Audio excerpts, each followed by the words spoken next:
So hello and welcome back मेरे देश के भविष्य। यार मतलब आज तो एक मन से फीलिंग आ रही है कि कुछ बताऊं तुमको कि तुम लोगों को देख के ना मुझे इतना वो फील होता है ना, पता नहीं क्या फील होता है। कितनी मेहनत कर रहे हो यार तुम लोग, दिन रात पढ़ ही रहे हो, एसएस पढ़ रहे हो, मैथ्स पढ़ रहे हो, साइंस पढ़ रहे हो। कभी कभी आंखें भर आती है ये देख के, तुम्हारी मेहनत मुझे देख के। कभी कभी ऐसा लगता है कि ये बच्चे कितना स्ट्रगल कर रहे हैं, कितनी मेहनत कर रहे हैं। देश का भविष्य तो तुम लोग बना के ही मानोगे, ठीक है ना। गजब के बच्चे हो, हेड्स ऑफ यार तुम्हारी मेहनत को। और यार एक और इम्पॉर्टेंट बात बोलनी थी कि ये जो भी मैं बोल रहा हूँ ना, सब झूठ बोल रहा हूँ, मजाक है, ठीक है। चलो पढ़ो, मुझे पता है कितना पढ़ते हो। तो नेशनलिज्म इन इंडिया चल रहा था, नॉन कॉपरेशन मूवमेंट की बात छिड़ी थी, ठीक है। जैसा लास्ट वीडियो में भी पढ़ा हमने कि सितंबर 1920 में फाइनली एक तरह से कंक्लूजन डिसाइड हुआ, बहुत से लीडर्स को मना लिया गया कैलकाटा सेशन में कि नॉन कॉपरेशन मूवमेंट जैसा एक बड़ा सा मूवमेंट अपन स्टार्ट करने वाले हैं, जिसमें खिलाफत और स्वराज दोनों मूवमेंट को साथ में लेकर चला जाएगा, है ना, कंबाइंड मूवमेंट होगा, है ना। तो ये सब डिस्कशन हो गए थे अपने सितंबर 1920 में। लेकिन ये सब चीजें क्यों करना पड़ा, गांधी जी ने नॉन कॉपरेशन का प्लान क्यों किया, है ना। तो वही है हमारा टॉपिक आज का, why non cooperation. Non cooperation क्यों करना था। नॉन कॉपरेशन का मतलब तो समझते हो ना, नॉन कोऑपरेशन मतलब कोऑपरेट नहीं करना, उनके साथ मिलकर काम नहीं करना, है ना। फॉर एग्जाम्पल आप स्कूल में हो, स्कूल में आपको होमवर्क मिलता है, आप स्कूल का होमवर्क करते ही नहीं हो, आपको स्कूल में पनिशमेंट देने के लिए बोला गया, आप पनिशमेंट ही नहीं ले रहे हो, तो आप कोऑपरेट ही नहीं कर रहे हो, है ना। अगर कोई कोऑपरेट नहीं करेगा तो एक सिस्टम नहीं चल पाएगा, राइट। अगर गवर्नमेंट की दो एजेंसियां हैं, ठीक है, दो एजेंसीज हैं गवर्नमेंट की, दोनों अगर आपस में कोऑपरेट नहीं कर रही हैं तो गवर्नमेंट ढंग से नहीं चल पाएगी। तो कोई भी चीज़, आपकी फैमिली है, फैमिली में अगर इतने सारे मेंबर्स हैं, अगर सब मेंबर्स एक दूसरे के साथ कोऑपरेट करके एक दूसरे की प्रॉब्लम समझ के नहीं चलेंगे तो फैमिली में बहुत सारी प्रॉब्लम स्टार्ट हो सकती हैं, राइट। तो कोऑपरेशन क्या होता है, एक दूसरे के साथ मिलजुल कर काम करना, एक दूसरे की प्रॉब्लम्स को समझना और उसे दूर करना, राइट। तो गांधी जी ने बोला नहीं, कोऑपरेशन नहीं करना है। किसके साथ कोऑपरेशन नहीं करना है, आपस में कोऑपरेशन नहीं करना है, नहीं, ब्रिटिशर्स के साथ कोऑपरेशन नहीं करना है। क्यों भाई, ब्रिटिशर्स तो राज कर रहे थे, उनका तो हम वैसे ही कोऑपरेट नहीं कर रहे थे। ऐसा नहीं है, ऐसा नहीं है। आपको वैसे भी तो पता चल गया होगा ना, 200 साल, ऑलमोस्ट 200 साल, राइट, गुलामी की है हमने। कैसे, मुट्ठी भर थे ब्रिटिशर्स, इतनी बड़ी पॉपुलेशन पर वो लोग राज कर रहे थे, कैसे कर रहे थे। जाहिर सी बात है उनको हमारे लोगों का सपोर्ट था, उन्होंने हमारे ही लोगों को अपनी टीम में भर रखा था, राइट। तो गांधी जी ने अपनी एक बुक लिखी थी 1909 में, जिस बुक का नाम था हिंद स्वराज, राइट। इस बुक में गांधी जी ने यह मेंशन किया कि अंग्रेजों का जो राज है इंडिया में, उसके पीछे सबसे बड़ी वजह है कि इंडिया के लोगों का उनको सपोर्ट है, अंग्रेजों को सपोर्ट कर रहे हैं लोग। उन्होंने अंग्रेजों ने इंडियंस को ही अपनी आर्मी में भर्ती कर रखा है, उन लोगों ने इंडियंस को ही अपनी पुलिस में भर्ती कर रखा है, उनके लॉयर्स भी इंडियन हैं, उनकी स्कूल्स इंडियंस चला रहे हैं, उनकी कंपनियां इंडियंस चला रहे हैं, सब चीज़ में तो इंडियंस भरे हुए हैं। कितने अंग्रेज आए थे यहाँ, इन कंपनियां उनके अंग्रेज चलाते थे, सारे लेबर्स तो हमारे इंडिया के थे, उनको हैंडल करने वाले इंडियंस थे। हाँ, ये लोग बड़ी बड़ी पोस्ट बैठते थे ब्रिटिशर्स, ठीक है, जहाँ पावर का यूज होता था, जहाँ पावरफुल पोजीशंस होती थी, वहाँ वो अपने ब्रिटिशर्स को बिठाते थे, बाकी लोगों को, इंडियंस को ही रखते थे वो लोग। तो ये चीज़ गांधी जी ने मेंशन की कि अंग्रेजों का जो राज इंडिया में चल रहा है वो सिर्फ इस वजह से चल रहा है क्योंकि इंडियंस अंग्रेजों के साथ कोऑपरेट कर रहे हैं। जिस दिन इंडियंस ने अंग्रेजों के साथ कोऑपरेट करना बंद कर दिया, 1 साल के अंदर अंग्रेजों की सरकार इंडिया में गिर जाएगी, अंग्रेज इंडिया छोड़ के भाग जाएंगे और स्वराज की स्थापना हो जाएगी। स्वराज मतलब खुद का राज, इंडिया का अपना राज शुरू हो जाएगा। तो गांधी जी यही चाहते थे कि लोग अंग्रेजों के साथ कोऑपरेट करना बंद कर दें। लेकिन हमारे यहाँ लोगों को आदत है, कुछ अपना फायदा दिखता है, अपना लालच दिखता है तो देश गया तेल लेने, तो ऐसे ही सोच के लोग उनका सपोर्ट कर रहे थे अंग्रेजों का। गांधी जी इनको जगाना चाहते थे। हाँ, बहुत से लोग लीडर्स पहले से भी लड़ रहे थे, ठीक है, और भी लीडर्स थे, नाम नहीं लेना चाहिए, लेकिन ऐसे ऐसे लीडर्स थे जो ऑलरेडी पार्टियां बनाकर बड़े बड़े आंदोलन तो करते थे, लेकिन उसमें उनका अपना खुद का फायदा होता था, उनको पावर का लालच होता था। अंग्रेज उनको लालच देते थे, तुमको ये सीट दे देंगे, तुमको ये इलेक्शन में ये जगह दे देंगे, तुम हैंडल करना, तुमको क्या लेना देना पब्लिक की प्रॉब्लम से, अपना जेब भरो। तो इस तरह से होता था, ठीक है। तो गांधी जी ने वही कहा कि हम कॉपरेट करना बंद करेंगे, हम कॉपरेट करना बंद कर देंगे, अंग्रेजों की सरकार अपने आप गिर जाएगी, ठीक है।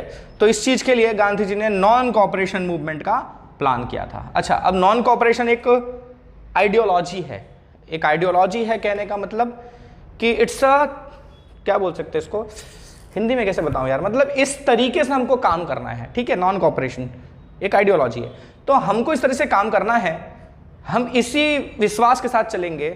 लेकिन प्रॉब्लम यह है कि इसको मूवमेंट बनाना है, इस आइडियोलॉजी को हमको एक मूवमेंट बनाना है, मतलब एक बड़े स्केल पर ले जाना है, ज़्यादा से ज़्यादा लोगों के साथ इस आइडियोलॉजी को जोड़ देना है। जब ज़्यादा लोग इस आइडियोलॉजी से जुड़ जाएंगे तो ये कहलाएगा एक मूवमेंट, एक बड़ा सा मूवमेंट कहलाएगा, राइट।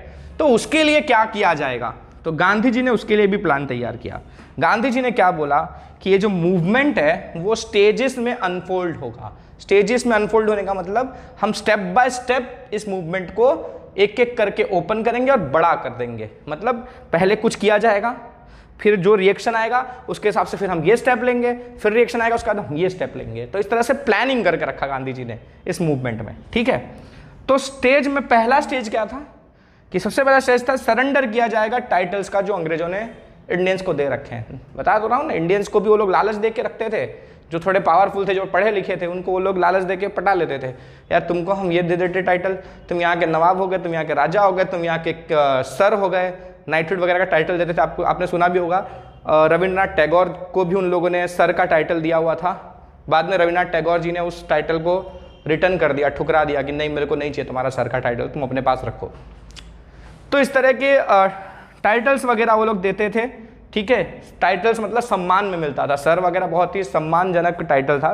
तो ऐसे टाइटल वो लोग दे देते थे, तो हमारे वाले लोग खुश हो जाते थे, अरे यार मेरे को तो इतना बड़ा टाइटल, मतलब वाह अंग्रेजों ने बहुत अच्छा काम किया है। अब क्या अपने लोग जो हैं बोल रहे हैं कि यार तुम ये छोड़ दो, तुम्हें छोड़ दो, ये जलते हैं सब मेरी सक्सेस से। इन लोगों को जलन हो रही है कि अंग्रेजों ने मेरे को इतना बड़ा टाइटल क्यों दिया है, तो इसलिए फिर मारो इनको पटक। ऐसे थे लोग। तो इस वजह से गांधी जी ने बोला कि नहीं, ये सब अपन टाइटल छोड़ देंगे, अपने को नहीं चाहिए, अंग्रेजों का टाइटल अंग्रेज रखें, ठीक है। उसका मुरब्बा डालें, अचार डालें, जो करना है करें। तो गांधी जी ने बोला टाइटल्स पहले हम वापस कर देंगे, सरेंडर कर देंगे। सरेंडर करना मतलब अपना खुद का समर्पण नहीं कर देंगे, टाइटल्स वापस कर देंगे, उन लोगों को दे देंगे, तुम तुम्हारे पास रखो। Boycott of civil services, army, police, schools and वगैरह वगैरह, ठीक है। जो भी गवर्नमेंट जॉब्स हैं, ठीक है, जिसमें ब्रिटिशर्स की नौकरी करनी है, चाहे वो सिविल सर्विसेज हो, चाहे वो कोर्ट में आप लॉयर हो, चाहे आप किसी स्कूल या किसी कॉलेज में प्रिंसिपल हो, टीचर हो, प्रोफेसर हो, जो भी हो, ठीक है। आप किसी सरकारी गवर्नमेंट मतलब उनकी अंग्रेजों की स्कूल में या कॉलेज में पढ़ते हो, आप स्टूडेंट हो, ठीक है। आप उनके बनाए हुए सामान खरीदते हो, विदेशी सामान, ठीक है, जो वहाँ से वो लोग बनवा के लाते थे और महंगे दामों में हमको बेचते थे, वो सामान हो, हर चीज़ को बॉयकॉट किया जाएगा। ना हम पुलिस ज्वाइन करेंगे, ना हम आर्मी ज्वाइन करेंगे, ना हम सरकार में काम करेंगे, ना हम स्कूल चलाएंगे, ना स्कूल में पढ़ने जाएंगे, ना स्कूल में पढ़ाने जाएंगे, कुछ नहीं करेंगे। अंग्रेजों का कोई काम नहीं करना है, जो भी करेंगे खुद का करेंगे। सामान खरीदेंगे, बेचेंगे तो खुद का ही सामान बना के बेचेंगे और दूसरे अपने इंडियंस का ही सामान खरीदेंगे। स्कूल चलेंगी तो इंडियंस की ही स्कूल चलेंगी, बच्चे इंडियन स्कूल में ही पढ़ने जाएंगे, टीचर भी इंडियन स्कूल में पढ़ाएंगे। सिविल सर्विसेज वगैरह तो साइड में हो गया, तो भाई तो पूरा गवर्नमेंट का था, तो वहाँ तो कुछ करेंगे नहीं अपन, जो लोग वहाँ पढ़े लिखे हैं वो अपन इंडिया के लिए कुछ करो। तो इस तरह का पूरा प्लानिंग गांधी जी ने समझाया लोगों को, ठीक है, कि इस तरह से हम मूवमेंट की शुरुआत करेंगे। और गांधी जी जानते थे कि जब हम इस तरह से स्टार्ट करेंगे तो अंग्रेजों का एक बहुत स्ट्रॉन्ग रिएक्शन आएगा कि वो लोग क्या करेंगे, इस वापस से इसको दबाने की कोशिश करेंगे, जैसे पिछले मूवमेंट्स को उन लोगों ने दबाने की कोशिश की है। तो उसके लिए वो सारे रास्ते अपनाएंगे, वायलेंट रास्ते भी अपनाएंगे, कुछ नए नए कानून बना देंगे, है ना, जैसे कि रॉलेट एक्ट बनाया था उन लोगों ने। तो गांधी जी जानते थे कि इस तरह का इंसिडेंट फिर आगे होने वाला है। तो गांधी जी ने बोला ये सब करने के बाद अगर गवर्नमेंट ने कुछ रिप्रेशन करने की कोशिश की, मतलब आंदोलन को दबाने के लिए कोई नए कानून वगैरह बनाए, तो हम सिविल डिसोबीडियंस कैंपेन चला देंगे। सिविल डिसोबीडियंस कैंपेन मतलब सिविल डिसोबीडियंस बताया था मैंने लास्ट वीडियो में भी, कि जो भी कानून बनाया है उन लोगों ने, हम तुम्हारे कानून को नहीं मानते, ये ले ठेंगा तेरे कानून को। तो इस तरह से हम उनके कानून को नहीं मानेंगे, हम सिविल डिसोबीडियंस कैंपेन चला देंगे। पहले उनकी चीज़ों को बॉयकॉट करेंगे, फिर वो लोग अगर कानून बनाएंगे कि भाई तुम नौकरी छोड़ रहे हो, लाओ 50,000 रुपये, नहीं मानते हम तुम्हारे कानून को, रखो तुम्हारी नौकरी अपने पास और 50,000 रुपया 50 पैसा नहीं दूँ मैं तुझे, ठीक है। तो इस तरह का सिविल डिसोबीडियंस कैंपेन भी अपन चला देंगे। इस पूरी चीज़ के लिए पूरी 1920 की गर्मियों में, 1920 की बात चल रही है, 1920 की, जब गर्मियों का सीजन चल रहा था, उस पूरी गर्मी भर गांधी जी ने और शौकत अली ने, ठीक है, पूरी इंडिया में घूम घूम के लोगों को समझाया, बुझाया, मनाया, रेडी किया इस मूवमेंट से जुड़ने के लिए, ठीक है। तो गांधी जी ने ऐसे ही मूवमेंट नहीं चालू कर दिया, पूरी प्लानिंग की, ठीक है। क्योंकि भाई अब गांधी जी बोले आओ चलो नॉन कॉपरेशन मूवमेंट चालू, तो 10 लोग आए, हाँ गांधी जी आगे चलिए हम आपके साथ हैं, तो 10 लोगों से मूवमेंट थोड़ी हो जाएगा, पूरे इंडिया में लोगों को मनाना पड़ेगा। तो पहले गांधी जी हर जगह, गांधी जी और उनके साथ शौकत अली, ये दोनों जन पूरे जगह पर घूम के लोगों को मना रहे थे, लोगों से मीटिंग करते थे, उनको इंपॉर्टेंस समझाते थे कि हमारा एकजुट होना क्यों जरूरी है, हम क्यों नॉन कॉपरेशन करने जा रहे हैं, हमको इनकी चीज़ों का बहिष्कार क्यों करना है। ये सारी चीज़ें दोनों ने मिल के मतलब पूरे इंडिया में लोगों को समझाई। बहुत ज़्यादा ट्रैवलिंग की इन लोगों ने, इसलिए लिखा हुआ है एक्सटूड एक्सटेंसिवली मोबिलाइजिंग सपोर्ट मोबिलाइज करने के लिए, सपोर्ट को फेवर में लेने के लिए पूरे देश भर में उन लोगों ने बहुत ज़्यादा यात्राएं की, ठीक है, पूरी गर्मी भर इधर उधर घूमे, ठीक है। पर होता है कुछ अंदर वालों की तकलीफ होती है। देखो अंदर वालों की क्या तकलीफ हो गई, कांग्रेस के अंदर ही कई लोग ऐसे थे, ठीक है, जो सारी चीज़ों को बॉयकॉट करने से हिचक रहे थे, वो नहीं चाहते थे कि सब चीज़ बॉयकॉट की जाए। क्यों? क्योंकि ना नवंबर के 1920 में, ठीक है, 1920 के नवंबर में, 1900 उल्टा बोल दिया थोड़ा, 1920 के नवंबर में, देखो गर्मियों में गांधी जी और शौकत अली घूम के सपोर्ट इकट्ठा कर रहे हैं, और यहाँ कांग्रेस के अंदर कुछ लीडर ऐसे थे जो कि जिनकी नज़र थी इलेक्शंस पर जो नवंबर में होने वाले थे, ठीक है। अच्छा, कैसे इलेक्शंस थे? काउंसिल इलेक्शंस थे। अब इसमें इनकी नज़र क्यों थी? इनको ऐसा लगता था कि इन इलेक्शंस में हम जीत जाएंगे, भाई पब्लिक तो हमारे यहाँ की है। लेकिन अंग्रेज बहुत होशियार होते थे, नियम कानून ही ऐसे बनाते थे ना कि गिने चुने इंडियन सिलेक्ट होंगे, और जो इंडियन सिलेक्ट होंगे उनके पावर्स भी लिमिटेड रखते थे। लेकिन हमारे वाले उतनी ही लालच में बर्बाद रहते थे कि नहीं हमको इतने से ही हम खुश हैं, हमको ये भी मिल जाएगा चलेगा, अरे हम अपन एरिया में कहलाएंगे कोई भाई मंत्री हैं ये। तो इसलिए लोगों को उसका लालच था कि नवंबर 1920 में जो इलेक्शंस होने वाले हैं, ठीक है, उस इलेक्शन, अगर गांधी जी तो कह रहे सब कुछ बॉयकॉट करना है, सब कुछ छोड़ देना उनका, तो उनका इलेक्शन में हम थोड़ी पार्टिसिपेट करेंगे, वो तो वही करवा रहे हैं ना इलेक्शन। तो गांधी जी ने बोला था वो भी सब छोड़ देना है। लेकिन कांग्रेस के कुछ लीडर चाहते थे कि नहीं हम वो इलेक्शन लड़े, ठीक है, हमको काउंसिल इलेक्शन में पार्टिसिपेट करना है। साथ ही साथ कुछ लोगों को ये भी डर था कि जैसा पिछले बार के आंदोलनों में हुआ है कि ब्रिटिशर्स एकदम उग्र हो जाएंगे, वायलेंट हो जाएंगे, और फिर अल्टीमेटली फिर से मूवमेंट खत्म हो जाएगा, मारपीट खून खराबा होगा, मूवमेंट खत्म हो जाएगा। तो वो लोगों को ये था कि भाई ये गांधी जी तो ऐसे ही करते रहते हैं, स्कीम चलाएंगे, दौड़ाएंगे लोगों को, 10-20 लोगों को मरवाएंगे, 100-200 को मरवाएंगे, फिर मूवमेंट बंद हो जाएगा, यहाँ अपनी सीट भी जाएगी इलेक्शन की, और लोग मरेंगे भी और मिलेगा भी कुछ नहीं। तो लोगों को ऐसा लग रहा था, ठीक है, उनका अपना एक सोच था कि भाई नुकसान हो जाएगा, ये भी नुकसान होगा, वो भी नुकसान होगा, मरेंगे अलग से, पिटाई अलग से होगी। तो इसलिए इन लोगों को ये भी डर था कि वायलेंस भी होगा और ये इलेक्शन चले जाएगा तो ये भी प्रॉब्लम हो जाएगा। फिर सितंबर से दिसंबर के बीच में, वही 1920 के साल में सितंबर से दिसंबर के बीच में क्या हुआ कि कांग्रेस के अंदर ही अंदर कुछ लीडर्स गांधी जी के एकदम फेवर में थे कि नहीं गांधी जी ने जो बोला वो सही है, हम मूवमेंट करेंगे। कुछ लीडर ऐसे थे नहीं गांधी जी कुछ भी बोल रहे हैं, गांधी जी का कहना सही नहीं है, ये जो मूवमेंट है अल्टीमेटली फेल ही होने वाला है, ब्रिटिशर्स मारपीट के दबा ही देंगे, अपनी इलेक्शन की सीट भी चली जाएगी, बहुत प्रॉब्लम हो जाएगा। तो इनके अंदर अंदर कांग्रेस में ना बहुत ही ज़्यादा रसाकसी चालू हो गई, ठीक है, आपस में लोगों के अंदर गुस्सा झगड़ा इस तरह का चालू हो गया कि ऐसी कंडीशन बन गई थी ना कि ऐसा भी नहीं लग रहा था कि कोई सामने मीटिंग भी कर पाएगा। ऐसी कंडीशन थी कि दो गुट ऐसे बढ़ गए थे कि एक दूसरे का चेहरा देखना, नहीं इसकी शक्ल नहीं देखूं मैं, दिन खराब हो जाए देखो तो इस तरह का आपस में ना इनके इतना ज़्यादा प्रॉब्लम हो गई थी कि ऐसा लगता भी नहीं था, कोई उम्मीद ही नहीं दिख रही थी कि ये कभी आपस में साथ में बैठ के कोई मीटिंग भी करेंगे या कुछ डिस्कशन भी हो पाएगा। लेकिन गांधी जी थे भाई, गांधी जी की लोग इज्जत करते थे, तो गांधी जी ने सोल्यूशन निकाला। क्या हुआ? नागपुर दिसंबर 1920, ठीक है, देखो सितंबर से दिसंबर तक पंगा चला। दिसंबर में क्या हुआ? 1920 दिसंबर में एक सेशन हुआ, कहाँ? नागपुर में। कहाँ हुआ? नागपुर में। देखो इसके पहले एक और सेशन की बात की थी हमने, वो कहाँ हुआ था? कैलकाटा में।